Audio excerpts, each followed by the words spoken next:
Good afternoon, everybody. Respected Chair, distinguished scholars on the dais, revered archaeologists, epigraphists, scholars, and my dear audience. I'm here today to bring to light a few references of Ayurveda in the epic of epics, Sri Ramayana. Firstly, let me introduce Ayurveda to you. The word Ayurveda is a combination of two words. Ayur simply meaning life and Veda meaning knowledge. So Ayurveda means the science of life. It is an Upaveda of the Rig and the Atharvana Veda, and it was given to us to attain liberation through a healthy living. Ayurveda is a complete philosophy of life. It's a preventive as well as a curative measure, and it is designed to specifically achieve and maintain both internal and external stability. Cognized by the seeds, it has a wealth of knowledge for a healthy and meaningful life. A more than a 10,000-year-old healing tradition, it teaches us how our lives can be enriched, extended, and enhanced without the interference of disease and aging. Ayurveda propounds that good health is simply not the absence of a disease, but a harmonious and dynamic balance on all levels encompassing the environment. It's a collection of principles of healthy living and is the most favored healthcare practices of millions of Indians. Ayurveda, like in yoga, is Ashtanga Yukta. Kaya, Bala, Graha, Urdhvanga, Shalya, Damshra, Jara and Vrishachikitsas are explained in Ayurveda. Many civilizations have applied the principles of Ayurveda and have reaped its benefits in wellness and disease throughout the timeline of its evolution. A system older than the Greek and the Egyptian medicine. It's also now often referred to as the mother of all medicines or New Age medicine. Now,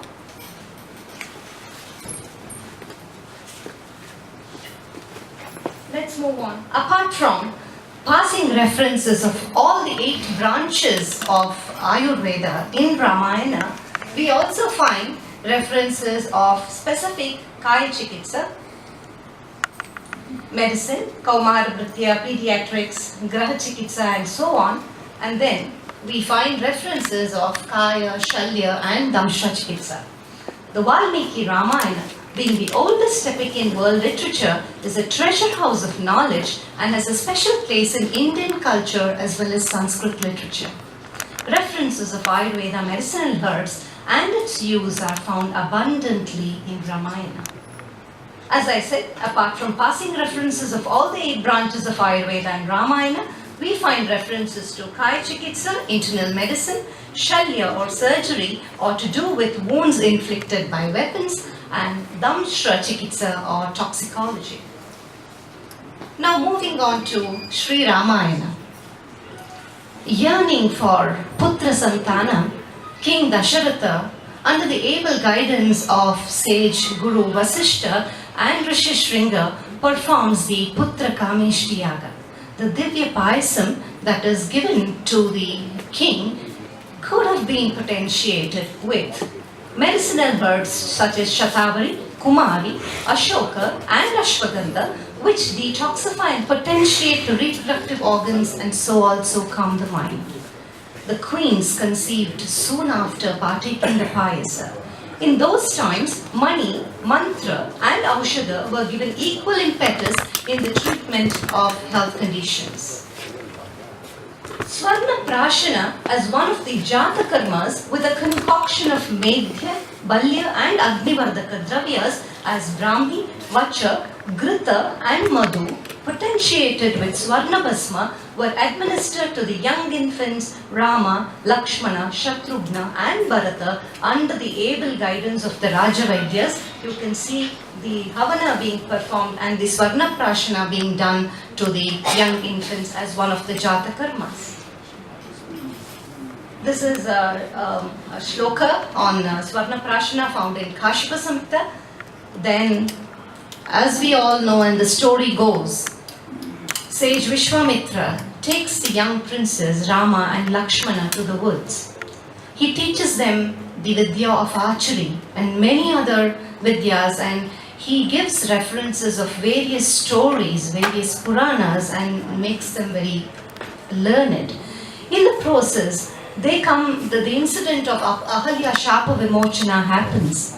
We all know that Gautama Rishi's curse on Lord Indra for being an impostor renders him impotent. He loses both his scrotum. That is when the celestial twins, the Deva Vaidyas, Ashwini Kumaras, come over and perform the organ transplantation. They can't find the human anda, so they transplant the scrotum of a goat there, and hence Lord Indra comes to be called as Meshanda. Then, in the context of Pattabhishek of Sri Rama, we read that holy water from all the rivers and various Oshadhi Latas were brought to Ayodhya, showing the significance and use of herbs in the rituals.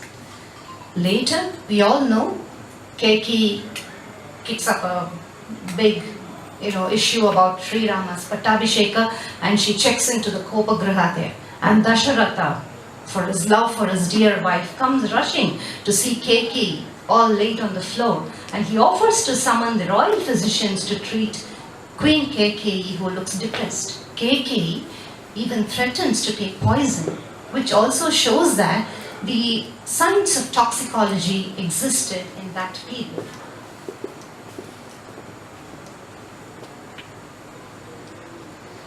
Then, out of grief, when Rama listens to his father, the Pitruvakya Paripalana happens, and Rama leaves for the exile, and Dasharatha succumbs to the grief, and Dasharatha is no more. Bharata is not in town. So that is when Dasharatha's mortal remains are preserved in something called a Thaila Droni here, in which Tila Taila or sesame oil and honey are mixed and kept inside the Thaila Droni until the last rites are performed by Prince Bharata. Then the prince in exile with Lakshmana and Sita proceed towards the Shringaverapura, and then they move on to the further parts of the forest, wherein sage Agatsya directs Sri Rama and Lakshmana to go to Panchavati.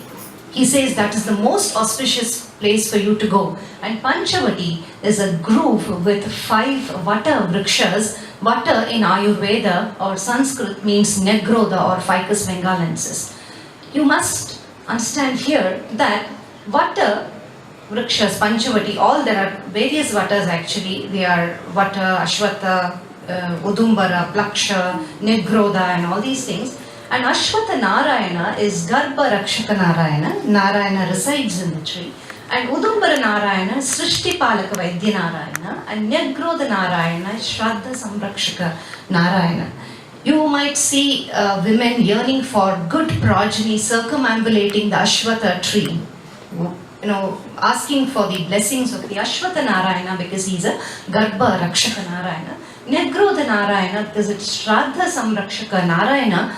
Rama and Lakshmana choose to stay in Panchavati because they have to do their daily rituals up there, and they have lost their father just then, so they need to do a year-long ritual. So they need to have all these twigs and herbs. So they decide to stay in Panchavati, which is very rich in flora and fauna. So there is reference of these trees in the Ramayana.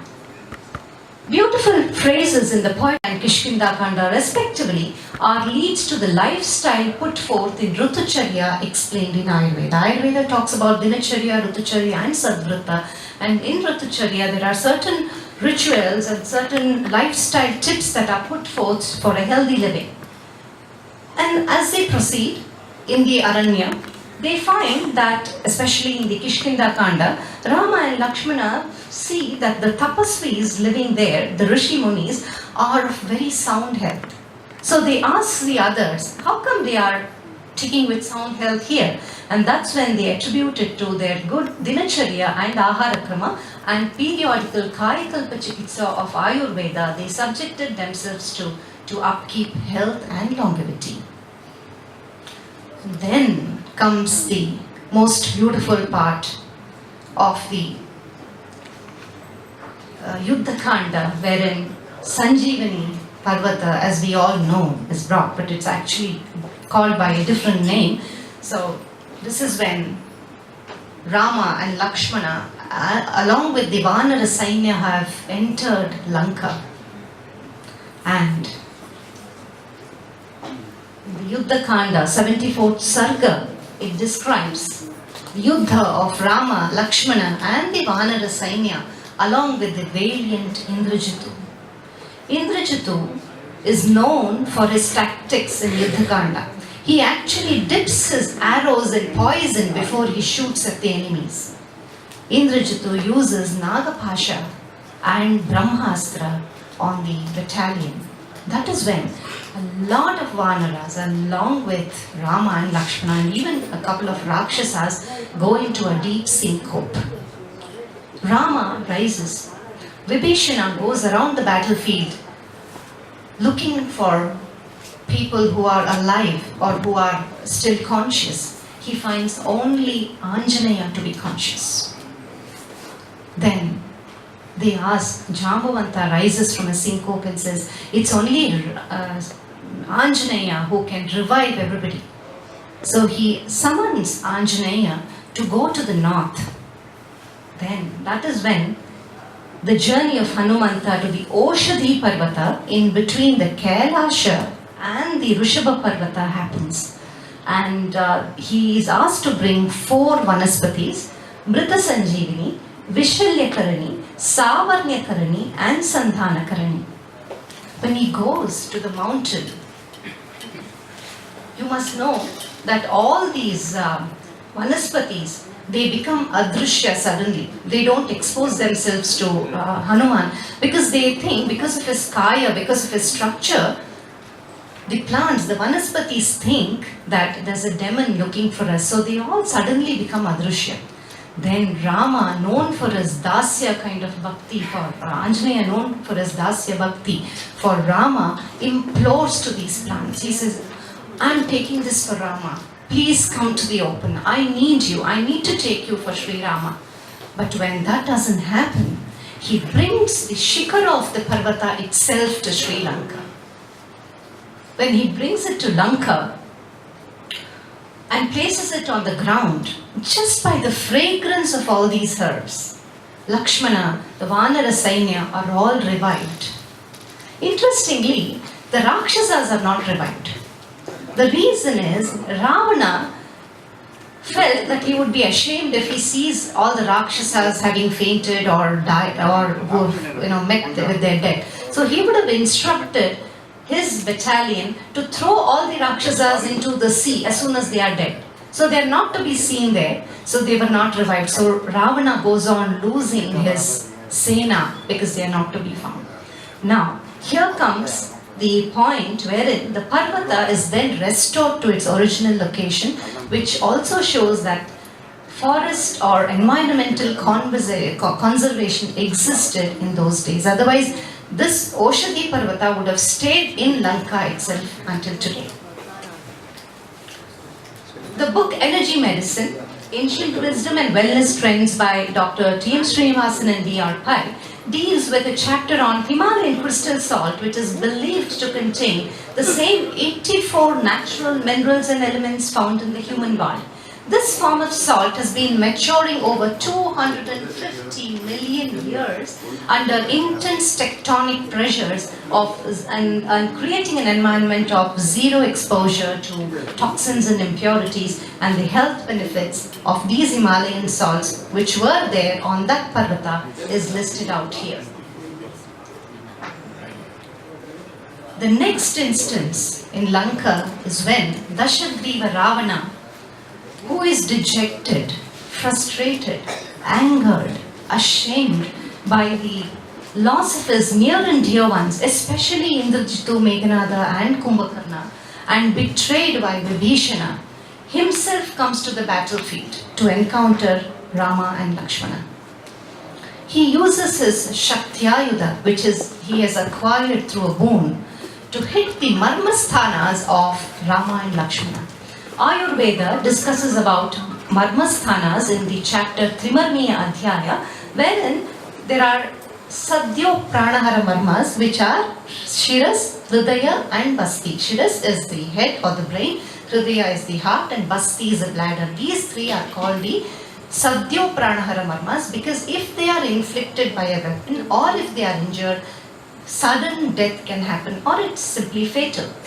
Ravana's arrows pierce the Hridaya of Lakshmana and Lakshmana falls to the ground, all Raktasikta. The word Dharashayi is used here. Looking at the arrow piercing Lakshmana's heart, Rama is devastated. Now he doesn't know what to do. He says, there is no point in me fighting for Sita. I don't want Sita anymore. I want my Lakshmana now. What is the point in fighting if I have to take back Sita to Ayodhya without Lakshmana? I don't want to do it. He's devastated. He puts his weapons down. He gets down from the chariot that Indra has given to him and he cries over. That is when Sushena, who is the royal physician of Ravana, comes to the rescue of Rama and says, look, let us again assign Hanumanta to go back to the Himalayas. And then Anjaneya goes there. But then he also consoles, Sushena consoles Rama saying, look, Lakshmana is not dead. He doesn't have any Arishta Lakshanas. If a person is to be dead, there has to be a few Lakshanas on the system. They are, Lakshmana's face has not become Vikara. There is no Vaivarnyata on the face. There is no Shamatva.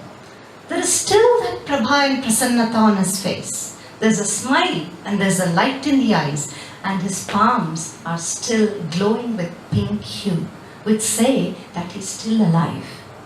Don't lose heart. We'll send Hanumanta again to the Himalayas.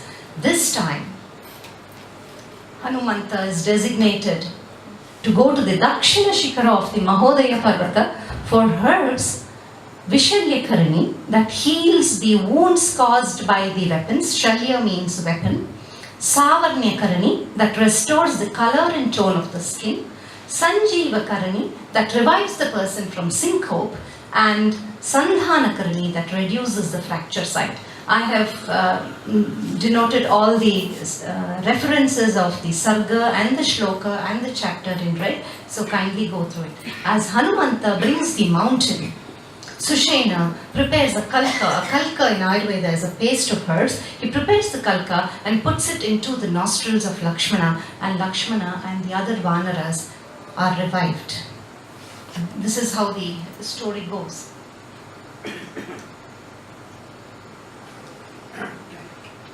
Now we have the debate on Mrita Sanjeevani. Lakshmana brought it. Resurrected, Lakshmana was resurrected by Hanumanta, but let us really think about the Sanjeevani. Does it really exist? Of the four plants, Mrita Sanjeevani or simply Sanjeevani, it is the most important and it is known to bring one from near death back to life. What then is this plant? Does Mrita Sanjeevani that is described in Ramayana exist, and if it exists, where does it occur? Though many botanists and Ayurveda physicians have suggested candidate plants, there has been no systematic approach or unanimity. We have now seemed to have zoned in on one or two plants And thanks to a focused approach by Dr. K.N. Ganeshaya, Dr. R. Vasudeva and Dr. Uma Shankar of the University of Agricultural Sciences, Bangalore and the College of Forestry in Sirsi. What strikes us as we read the paper is the sharp clinical logic behind the search. First they say that before we eliminate it to be a purely imaginary plant that Valmiki wrote about with poetic flourish, let us ask what all qualities such a plant should have. If Mrita Sanjeevani really existed, it should refer to a particular plant, extant or extant, which has this rejuvenating property, or it refers to a group of plants with such potential for invigorating the dying health. Alternatively, it is only a metaphoric term used for a good medicinal plant. Any medicinal plant that is good, we say, oh, this is Sanjeevani to us, isn't it? So was it only a metaphoric term? So let us look for any of these criteria before we dismiss it. Look at all the versions of Ramayana across India in all tongues and languages, and do all of them refer to a plant with name akin to or close to Sanjeevani. The scientists were able to look into books on Indian plants in about 80 languages and dialects, and they finally zeroed in on 17 species which had the term Sanjeevani or its synonyms or phononyms, and they finally came down to 6 and then to 3, and only 3 of them now can be equated to Sanjeevani: Sesacratica or Rudanti, Selaginella bioptris or Sanjeevani, and Desmotrichum fimbriatum or Jivaka had the closest and frequent, consistent reference to the term Sanjeevani or its nearest phononym. Next slide, please. That physicians of the Ramayana era used as a medicinal principle the doctrine of signature, a strong tenet used in ancient Indian traditional medicine, posits that a plant with syndromes similar to the affected organ, a plant which has similar syndromes to the affected organ, whether it's the liver or the brain or whatever, or the body, can be used to treat the disease. Now, the plant S. bioptris is a highly drought-tolerant plant that lies dead and dry and inactive for months. And at the instance of the first rain or upon hydration, the plant comes alive.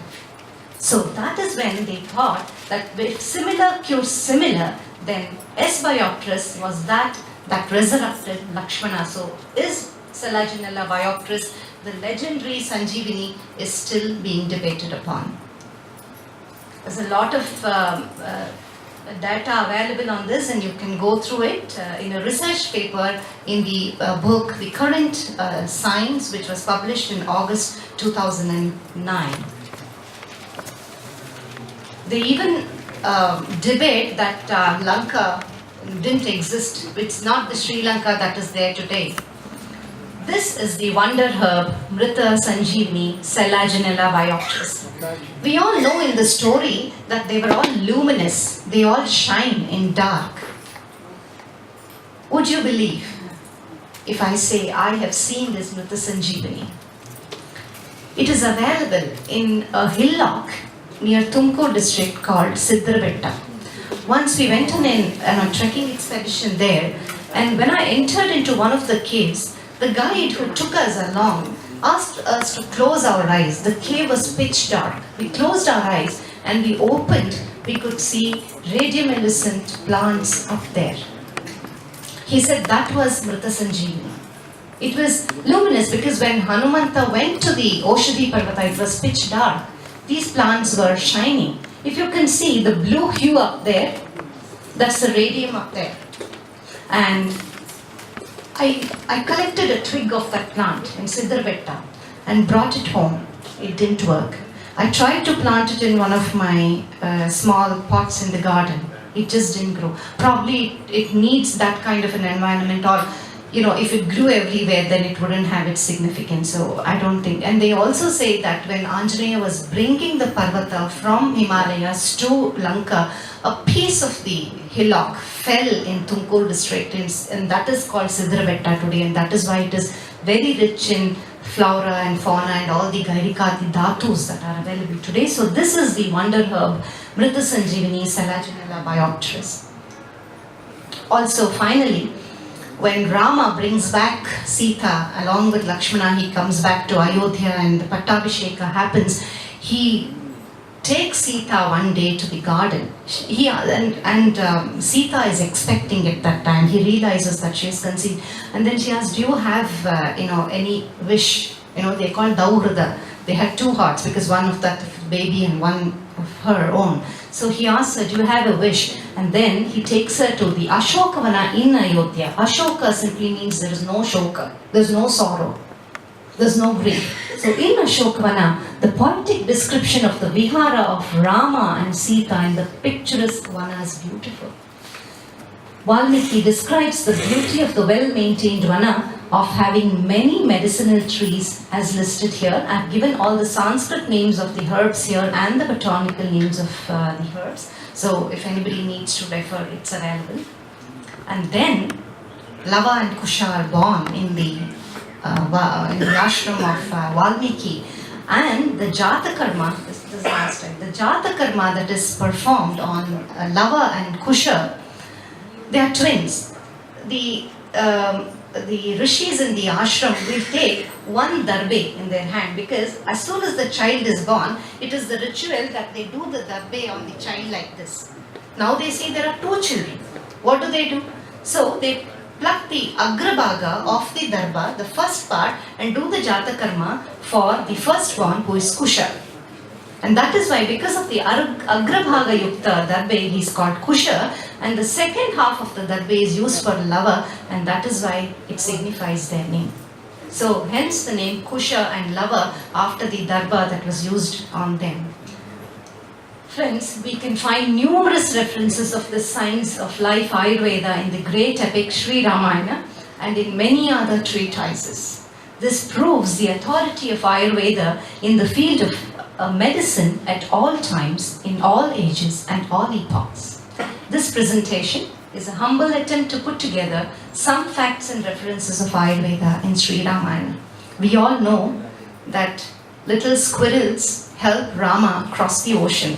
They also pick little stones and put it into the ocean so that a bridge can be formed. So this is also a small little Adilu Seve of Ayurveda for Ramayana, the epic of epics. I thank the organizers and the Department of Archaeology and the Peethadipati of Sudarshana Kshetra for giving me an opportunity. I also take this opportunity to thank and express my gratitude to my sister-in-law, Srimati Satyabhama Dureswamy, who helped me make this presentation, and she gave all her books of Valmiki Ramayana, the original script of Bharati Prakashana, to help me prepare this presentation. Thank you, and thank you one and all. Good day. If you have any questions, I can answer it later. Any questions, please? Comments or questions? Yes? Yes, No, sir. remember the Kosha. Yes, sir. Negrodo Dumboroshvata Chanoram Dhamshudana. Even in Vishnu Sahasranama, it is said. Negroda, Udumbara, Ashwata, they are all one and the same. He said, but you said these parties are different. Right. How they are different? No, Negroda, Udumbara, Plaksha, they are all different Vatavrakshas of different species, because they are called Arali, Ala, Atti and all these things. They are different names though, but of the Panchavatis, they are of different species. They have different botanical names. But when they refer in Sanskrit language, many a time the words used can be the same for many other plants also. That's it. Otherwise, Panchavati means there are 5 Vatavrakshas. It could have been 5 Ficus bengalensis trees or Negroda trees, or 5 of those Negroda, Udumbara, Plaksha and all these things that come in, also has a reference in Vishnu Sahasra. Thank you. Yes, sir. Can you throw some light on Sanjeevani plant? Because whether it is some shapa or a curse in Kali Yuga, to not to know that plant, because it may be misused in Kali Yuga like that. Anything of that? I know. I did show the plant and I discussed. It's Selaginella biopteris. I don't think you followed the slides. It's Selaginella biopteris, but it is available on the Shikhara of Himalayas. If it were to be so readily available, then no one would have been dead today. You know, people would have used it and abused it also, I must say. Yeah, they would have abused it. Perhaps for that purpose, that plant, the original plant is not known perhaps. No, it is known. It is called by the name Salaginella biopteris. It's called Sanjeevani only. But people don't know how to identify it, number one. It is not so easily seen. And you have to scale the peak of the Mahodaya Parvata, the Dakshina Shikara, which is in between the Rishabha and the Kailasha Parvata, which is so difficult to scale because of the weather condition. And it is there. So how do you approach the plant? It's not available in Deccan Plateau or in Aravallis or wherever. As good as not knowing. Yeah. So it's aware. Probably people who are really who are realized souls or real sadhakas may be able to find it. Not someone common man like all of us today. Ganeshaya came to me a couple of years ago. Okay, sir. Sir, Thinking that the historian would help him in identifying Sanjeevani. I told him he came to the wrong place. Immediately I took him to the Ayurveda hospital. Okay. And unfortunately at that time, nobody was able to identify it or give more information to him. Okay. So he went back disappointed. Oh. I just wanted to add the information. Thank But then I did not know you. Had I known you, I would have definitely asked him to go and meet you. You will take it from there. They have done extensive research. Ganeshaya, Vasudeva and Umashankar from the Department of Horticulture and Forestry in Sirsi and also in Bangalore have done extensive work on this, but still they are not able to conclude whether this is the drug. So here is a project that can be taken up if it's well funded. One way is a blessing in disguise, not identify. My Exactly. remembrance regarding this plant, the Sanjeevani or not. Some 60 years ago, I remember now, I have read an article in Reader's Digest. It appeared there. Some people were climbing along with the local original people, the Mahendra Parvata, they were Trivandrum. They were all tired of climbing further. But that fellow, he was climbing quietly. When he saw back, his companions were keeping quiet, tired of. They tell us that he picked some plants, just chewed it and gave him, and to swallow it. They swallowed it, for 2 minutes they took rest, Right. and afterwards they felt like running up, Okay. and they write it. But they tried to find out the plant which he picked.